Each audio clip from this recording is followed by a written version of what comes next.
stage before. This is Reggie, our Sulfur Crested Cockatoo. He's actually one of them.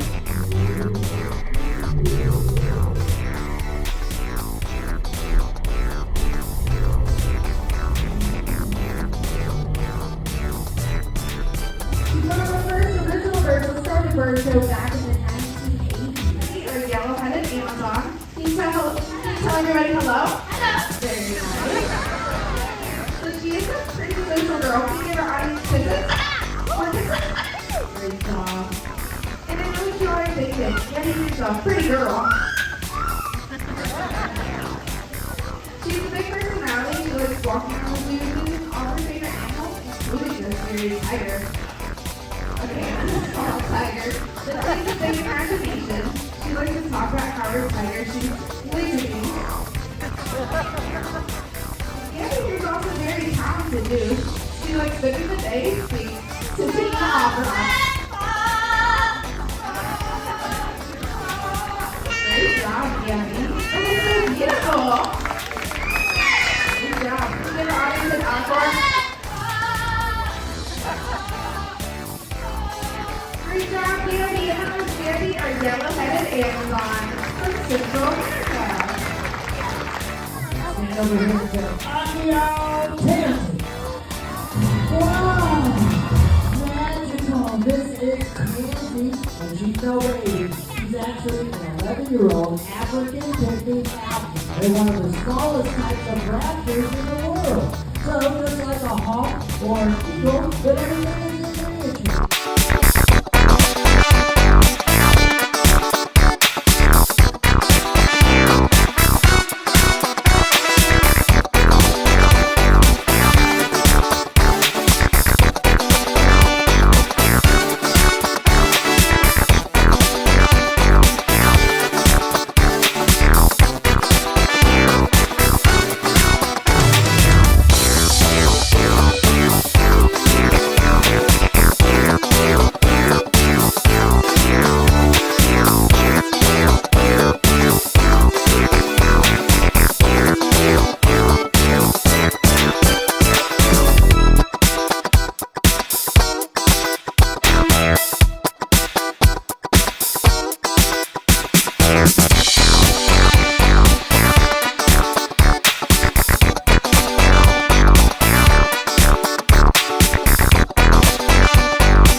Sam, and Sam is a 24-year-old bald eagle. And the reason Sam is here today is because right there on his right wing, when he was only 4 months old, he was found injured in a woodlot up in Michigan with a broken right wing.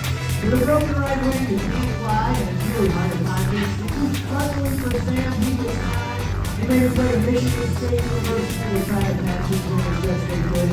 But unfortunately, the damage was permanent, and he never had full use of that right wing. But he's been a great ambassador for his species here at the zoo since 2003. Yeah, that's right, Bob. Bald eagles have made an amazing comeback. In fact, when Sam was hatched back in 2000, there were less than 100 bald eagle nests in the entire state of Ohio.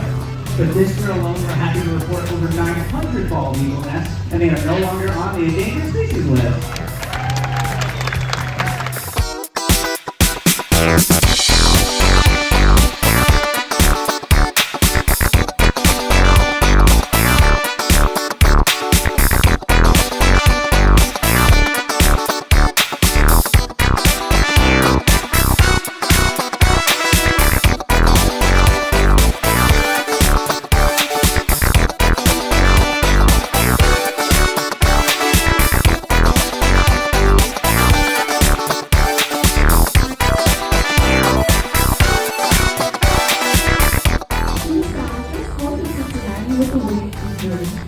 Cincinnati might seem like a pretty rare and mystified bird, like the Mississippi Kite, which is as your name implies, but it's typically found flying up and down the Mississippi River.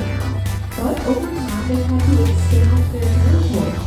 As a migratory bird, Oz will travel thousands of miles every single year across 2 separate continents. During the summertime, you might see Oz up north here with us, and she might even be neighbors with your own backyard.